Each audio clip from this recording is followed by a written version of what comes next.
মদিনার মুনাফিকরা দুর্নাম রটিয়েছিল হযরত আয়েশা জিনায় লিপ্ত হয়েছে। নাউজুবিল্লাহ, জোরে বলেন নাউজুবিল্লাহ। এই ঘটনাটা ছড়ায় পড়ছে মদিনায়।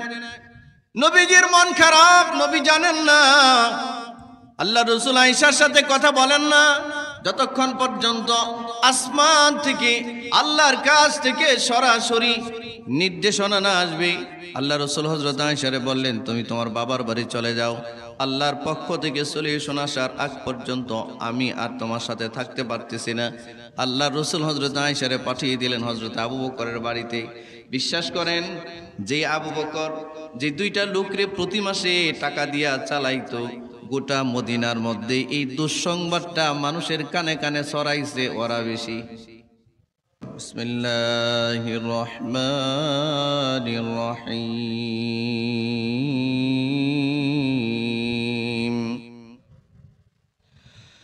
قد كانت لكم أسوة حسنة في إبراهيم والذين معه। আল্লাহ বলেন, কাদ অবশ্যই, কানাত আছে, লাকুম তোমাদের জন্য, উসওয়াতুন হাসানা উত্তম আদর্শ, ফি ইব্রাহিম ইব্রাহিম নবীর কাছে, ওয়াল্লাযীনা মাআ এবং তার দলবল যারা আছে, তার সাথী যারা আছে, তাদের কাছে তোমাদের জন্য রয়েছে উত্তম আদর্শ। আমাদেরকে আল্লাহ বলতেছেন, ও ঈমানদাররা, তোমাদের জন্য ইব্রাহিম নবীর কাছে এবং তার সাথী যারা, ইব্রাহিম নবীর উম্মাহ যারা ছিলেন, যারা ইব্রাহিম নবীকে নবী হিসাবে মেনেছেন, এক আল্লাহর তাওহীদে বিশ্বাস করেছেন, তাদের কাছে এবং ইব্রাহিম নবীর কাছে তোমাদের জন্য আছে উত্তম একটা আদর্শ। কে বলেছেন? জোরে বলেন, কে বলেছেন? কি আদর্শ এটা? আল্লাহ বলেন, ইয ক্বালু লিকাওমিহিম, ইজ মানে যখন, ক্বালু তারা বলল, ইব্রাহিম আলাইহিস সালাম এবং তার সাথীরা যখন, লিকাওমিহিম তার সম্প্রদায়ের লোকদেরকে বললেন। সম্প্রদায়ের লোকজন কারা? যারা মূর্তি পূজা করত। কি পূজা করত? জোরে বলেন, ইব্রাহিম নবীর বংশধররা কি করত? জোরে বলেন, মূর্তি পূজা করত। এমনকি ওনার আব্বা নাম আজর, কি নাম? ওনার আব্বাও কি করতেন? পরিবারের সকল সদস্যরা মূর্তি পূজা করতেন। ওনার বংশের লোকজন সবাই মূর্তি পূজা করত। এমনকি উনি যে এলাকায় জন্মগ্রহণ করেছেন, যে ভাষাভাষী অন্তর্ভুক্ত ছিলেন, ওই অঞ্চলের সবাই মূর্তি পূজা করত। এবং ওই এলাকার যিনি প্রভাবশালী ছিলেন, বাদশাহ ছিলেন, রাষ্ট্রীয়ভাবে বছরে একদিন মূর্তি পূজার আয়োজন করতেন, বাধ্য করতেন তার এলাকার সব মানুষকে মূর্তি পূজা করার জন্য। এটা বাধ্য করতেন। ইব্রাহিম আলাইহিস সালাম তার সম্প্রদায়কে জানায়া দিলেন, ক্বালু লিকাওমিহিম ইন্না বুরাআউ মিনকুম। এটা তার সম্প্রদায়কে ইব্রাহিম নবী জানায়া বললেন, শোনো, ইন্না নিশ্চয়ই আমি এবং আমরা, বুরাআউ শব্দের অর্থ হচ্ছে সম্পর্ক ছিন্ন করা। সম্পর্ক, জোরে বলেন, সম্পর্ক ছিন্ন করা। ইব্রাহিম নবী তার পরিবারের সদস্যদেরকে জানালেন, এমনকি তার সম্প্রদায় লোকজনকে জানালেন, ইন্না বুরাআউ মিনকুম, নিশ্চয়ই আমি এবং আমরা, আমরা বলতে আমি এবং আমার তাওহীদপন্থী সাথী যারা আছে, আমার উম্মত যারা আছে, আমরা সহ, বুরাআউ মিনকুম তোমাদের কাছ থেকে সম্পর্ক ছিন্ন করলাম। তোমাদের কাছ থেকে বলতে কাদেরকে বোঝালেন? তার সম্প্রদায়ের লোকদেরকে। সম্প্রদায়ের লোকদেরকে, তোমরা যারা মূর্তি পূজা করো, আল্লাহর তাওহীদে বিশ্বাস করো না, তোমাদের থেকে আমি এবং আমার সাথীরা সম্পর্ক ছিন্ন করলাম। শুধু তাই নয়, ওয়া মিম্মা তা'বুদুনা মিন দুনিল্লাহ, আল্লাহ ছাড়া তোমরা যাদের ইবাদত করো, আজ থেকে আমরা তাদের সাথেও সম্পর্ক ছিন্ন করলাম। দুই জাতির সাথে আমরা সম্পর্ক ছিন্ন করলাম। খেয়াল করেন, শুনতেছেন? মনোযোগ আছে? দিকে মনোযোগ আছে? ইব্রাহিম আলাইহিস সালাম প্রথমে বললেন তার মাকে, বাবাকে, পরিবারের সদস্যদেরকে, কওমের লোকদেরকে, এলাকার লোকদেরকে বললেন, আমি তোমাদের থেকে সম্পর্ক ছিন্ন করলাম। তারা কিন্তু তার রক্তের সম্পর্কের মানুষ, ঠিক কিনা জোরে বলেন? মার সাথে বাবার সাথে সম্পর্ক ছিন্ন করা যায় না। মার সাথে বাবার সাথে সম্পর্ক ছিন্ন করা যায় না। এটা মা বাবার সম্পর্ক, এটা সম্পর্ক ছিন্ন করার কোনো সম্পর্ক না। হাদিসের মধ্যে আল্লাহ রাসূল বলেন, রক্তের সম্পর্ক যারা ছিন্ন করে আল্লাহ তার সাথে সব ধরনের সম্পর্ক ছিন্ন করে। মান কাতাআনি কাতাআহুল্লাহ, যে রক্তের সম্পর্ক ছিন্ন করে দেয় আল্লাহ তার সাথে সব সম্পর্ক ছিন্ন করে দেয়। ওমান ওয়াসালানি ওয়াসালাহুল্লাহ, যে রক্তের সম্পর্ক জোড়া লাগায় আল্লাহ তার সাথে সব সম্পর্ক জোড়া লাগায়। সুবহানাল্লাহ বলেন না? মুখ দিয়ে আওয়াজ নাই নাকি? জোরে বলেন সুবহানাল্লাহ। আমাদের দেশের সম্পর্কের হালত দেখেন কি অবস্থা, ভয়ানক অবস্থা, ভয়ানক অবস্থা। একই মসজিদে নামাজ পড়ে, একই ইমামের পেছনে নামাজ পড়ে, দুই বাস, দুজনেই হাজি। এক মার পেটের ভাই। এটা আওয়াজ কমান না, এটা আওয়াজ এত বাড়া কেন? এক মার পেটের ভাই, এক মার পেটের একই রাস্তায় যাতায়াত করে, মসজিদে যায় আসে, একই ইমামের পেছনে নামাজ পড়ে। 20 বছর পর্যন্ত একজন আর একজনের সাথে কথা বলে না। নাই এরকম? নাই কিরে ভাই, এরকম সম্পর্ক নাই আমাদের সমাজে। এই লোক মনে করে হজ করা ফরজ, কিন্তু ভাই ভাইয়ের সম্পর্কটা টিকিয়ে রাখা এটা যে গুরুত্বপূর্ণ একটা ইস্যু, এটা জানে না। গ্রাম এলাকায় গিয়ে দেখেন মাকে বাবাকে জায়গা দিছে, গরু ছাগল যেখানে বাস করে গরু ছাগলের সাথে ছোট্ট একটা টিন দিয়ে বেড়া দিয়ে একটু জায়গা করছে, ওখানে মাকে বাবাকে থাকতে দিয়েছে।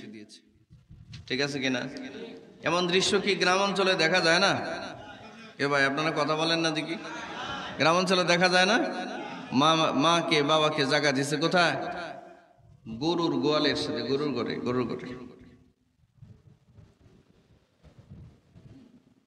2 লাখ টাকার মহিষ নিয়া, 1 লক্ষ টাকার গরু নিয়া বাবার মাজারে চলে গেছে, মান্নত করছে। বাবার মাজারে 2 লাখ টাকা দিয়ে মহিষ দিতে পারে, কিন্তু বছর যায়, মাস যায়, মার মুখে 1 টুকরা গরুর গোশত উঠাইয়া দিতে পারে না। জিজ্ঞাসাও করে না, বাবাকে জিজ্ঞাসাও করে না, মাকে জিজ্ঞাসাও করে না, মা কেমন আছো তুমি? মা শরীরটা ভালো আছে কিনা তোমার? মার পাশে বসে কোনোদিন মার কপালের মধ্যে হাত দিয়া দেখে না শরীর সুস্থ না অসুস্থ। অথচ এই সন্তান অসুস্থ হইলে মা পেরেশান, বাবা পেরেশান। কোথায় যাবে? রাত্রে 3টা বাজে না 4টা বাজে, অন্ধকার, কেউ নাই, গাড়ি নাই, ঘোড়া নাই, সন্তান রে কোলের মধ্যে নিয়ে, গাড়ির মধ্যে নিয়ে বাবা মা ছুটছে, অন্ধকার রাত, ডাক্তারের কাছে যাবে। কথা বলেন না কেন? যে মা তার বাবার জন্য, যে মা আর বাবা তার সন্তানের জন্য এতটুকু করতে পারে, আর এই সন্তান দুনিয়ার মোহের মধ্যে পড়ে, তার দুনিয়ার ব্যস্ততার মধ্যে পড়ে, মার যায়, বছর যায়, মার পাশে বসতে পারে না। মার শিওরের পাশে বসে যে মাকে একটু জিজ্ঞাসা করবে মা কেমন আছো, শরীরে হাত দিবে, বাবার কপালটা একটু হাত দিয়া দেখবে, এইটা দেখার সুযোগ তার হয় না। কিরে ভাই, নাই? কথা বলেন, নাই? সমাজে নাই? আমাদের সবচেয়ে দুরবস্থা, আমাদের যেটা বর্তমান সময়ে আমাদের সবচেয়ে দুরবস্থা হচ্ছে একদম নিজেদের আত্মীয় স্বজনদের মধ্যে সম্পর্ক ছিন্ন করা। ঠিক না? এটা ভয়াবহ এক পরিণতি আমাদের জন্য ডেকে আনতেছে। হ্যাঁ, আপনারা বলবেন হুজুর নিজেরা কতটুকু সম্পর্ক রাখা যায়? মাও দেখা যায় অনেক সময় সন্তানের উপরে জুলুম করে, বাবাও সন্তানের উপরে জুলুম করে, ভাই বেরাদেরও সন্তানের উপরে, ভাইদের উপরে জুলুম করে। মনে রাখবেন, যে দেয়, যে কিছু করে, তারই বদনাম বেশি। আপনারা কথা বলেন না কেন? মুখে কোনো আওয়াজ নাই নাকি? যারা দেখবেন দেয় বেশি, ভাইদের প্রতি সদয় বেশি, পরিবারের প্রতি সদয় বেশি, এদের সাথে পরিবারের সদস্যরা আবার শত্রুতাও করে বেশি। এটা বাস্তবতা। এ কারণে বন্ধ করে দিবেন আপনি? না, বন্ধ করেন না, দেন, দিতে থাকেন। আপনি যে দিচ্ছেন, দেখতেছেন কে? উম্মতের মধ্যে সবচেয়ে শ্রেষ্ঠ মহামানব, নবীর পরে উম্মতের মধ্যে সবচেয়ে মহামানব, আমলের দিক দিয়ে কোনোদিন তার দ্বারে কাছে যাওয়া যাবে না, এমন একজন ব্যক্তির নাম হযরত আবু বকর সিদ্দিক রাদিয়াল্লাহু তাআলা আনহু। হযরত আবু বকর নাম শুনছেন তো?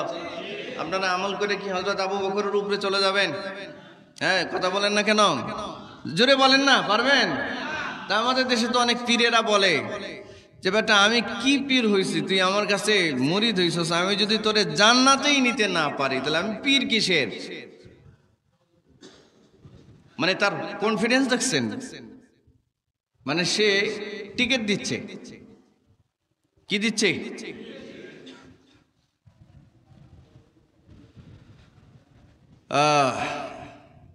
আল্লাহ কাকে জান্নাত দিবেন, কাকে দিবেন না, এটা পুরোটা কার উপর নির্ভর করে? এভাবে কথা বলা যায় না। কোন পীর যদি কোনো মুরিদকে বলে যে আমি কিসের পীর হইলাম, তোরে যদি জান্নাতি নিতে না পারি, তা আপনার আর কোনো দলিল প্রমাণ লাগবে না, আপনি সুস্পষ্ট বলবেন যে আপনি একজন ভণ্ড পীর।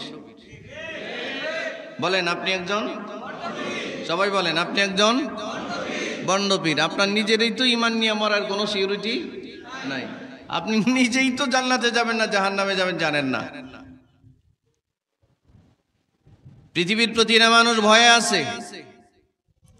যাই হোক, হযরত সিদ্দিক আকবর হযরত আবু বকর বহু মানুষই জীবনে সহযোগিতা করেছেন। এর মধ্যে দুইজন গোলাম ছিল, গোলাম একটা মহিলা একটা পুরুষ, মদিনার বাসিন্দা। প্রতি মাসে মাসে হযরত আবু বকর এদেরকে টাকা দিতেন, প্রতি মাসে মাসে। আবু বকর টাকা না দিলে এদের চুলার মধ্যে আগুন জ্বলতো না। আবু বকর সাহায্য না করলে বাচ্চা কাচ্চা নিয়ে খাবার খেতে পারতো না। অথচ হযরত আবু বকরের মেয়ে নবীর স্ত্রী হযরত আয়েশা রাদিয়াল্লাহু তাআলা আনহার সেই ইফকের ঘটনার পরে, ইফকের একটা দুর্ঘটনা ঘটেছিল, একটা ভুল বোঝাবুঝি সৃষ্টি হয়েছিল। মদিনার মুনাফিকরা দুর্নাম রটিয়েছিল হযরত আয়েশা জিনায় লিপ্ত হয়েছে। নাউজুবিল্লাহ, জোরে বলেন নাউজুবিল্লাহ। এই ঘটনাটা ছড়ায় পড়ছে মদিনায়। নবীজির মন খারাপ, নবী জানেন না, আল্লাহ রাসূল আয়েশার সাথে কথা বলেন না যতক্ষণ পর্যন্ত আসমান থেকে, আল্লাহর কাছ থেকে সরাসরি নির্দেশনা না আসবে। আল্লাহ রাসূল হযরত আয়েশারে বললেন, তুমি তোমার বাবার বাড়ি চলে যাও, আল্লাহর পক্ষ থেকে সলিউশন আসার আগ পর্যন্ত আমি আর তোমার সাথে থাকতে পারতেছি না। আল্লাহ রাসূল হযরত আয়েশারে পাঠিয়ে দিলেন হযরত আবু বকরের বাড়িতে। বিশ্বাস করেন, যে আবু বকর যে দুইটা লোকরে প্রতি মাসে টাকা দিয়া চালাইতো, গোটা মদিনার মধ্যে এই দুঃসংবাদটা মানুষের কানে কানে ছড়াইছে ওরা বেশি। ওরা নিজেরা গিয়া পুরা মদিনার প্রতিটা মানুষের কাছে বলছে, হ্যাঁ শুনছো, আবু বকরের মেয়ে এই জাতীয় কাজ করছে। কারা বলছে এই কাজ? কে বললো এই সংবাদটা? কে পৌঁছাইছে বেশি? আপনারা কি আমার কথা বুঝেন না? উত্তর দেন না কেন? ঘুমাইতে আসেন শুক্রবারে, এখানে ঘুমাইতে আসেন, উত্তর দেন। এই সংবাদটা বেশি ছড়াইছে কে? যেই দুই ব্যক্তি হযরত আবু বকরের সাহায্য ছাড়া চলতে পারে না, তারা ছড়াইছে এটা বেশি। আল্লাহ আয়াত নাজিল করে হযরতে আয়েশার পবিত্রতার ঘোষণা দিলেন।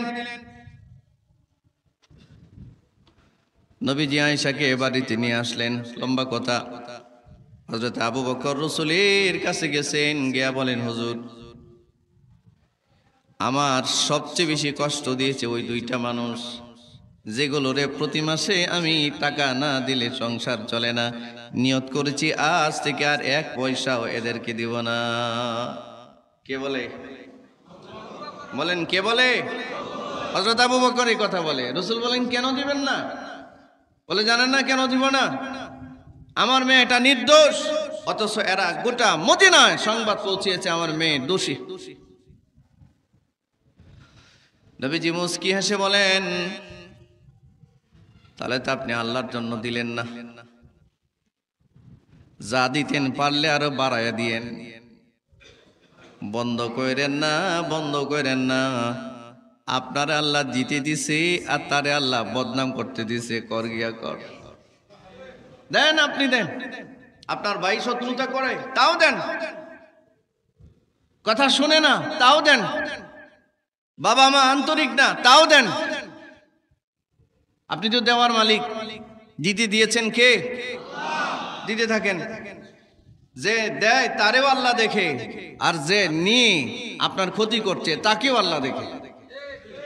দেনেওয়ালারে কখনো আল্লাহ পৃথিবীতে ঠেকায় না। জোরে বলেন, দেনেওয়ালাকে পৃথিবীতে কখনো আল্লাহ ঠেকায় না। মুসলমান ভাইয়েরা আমার, এ কারণে বললাম, ভাই বেরাদার আত্মীয় স্বজনের সাথে কখনো রক্তের সম্পর্ক ছিন্ন করতে নাই। সম্পর্কটাকে বজায় রাখতে হয়। এটা হযরত ইব্রাহিম নবীর সুন্নত। এইটা তোমরা যারা মূর্তি পূজা করো, মূর্তি পূজা আল্লাহকে ছাড়া যাকে পূজা করো তাদের সাথে, এবং আমার পরিবার পরিজন সম্প্রদায়ের লোকজন যারা আছো তোমাদের সাথে আমি সম্পর্ক ছিন্ন করলাম, ঘোষণা দিলেন ইব্রাহিম আলাইহিস সালাম। এটা ঘোষণা দিলেন। এরপরে বললেন, শোনো, কাফারনা বিকুম, শুধু সম্পর্ক ছিন্ন করলাম না, উনি একটা ডিসিশন জানালেন। ইব্রাহিম আলাইহিস সালাম একটা ডিসিশনও জানালেন।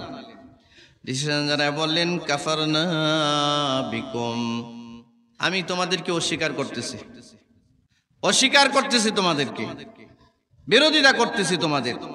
এরপরে বললেন, অবাদা, শুরু হলো। কি হলো? শুরু হলো অবাদা বাইনানা ওয়া বাইনাকুম, তোমাদের মাঝে আর আমাদের মাঝে শুরু হলো।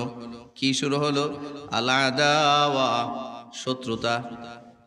আদাওয়াতি মানে কি? শত্রুতা।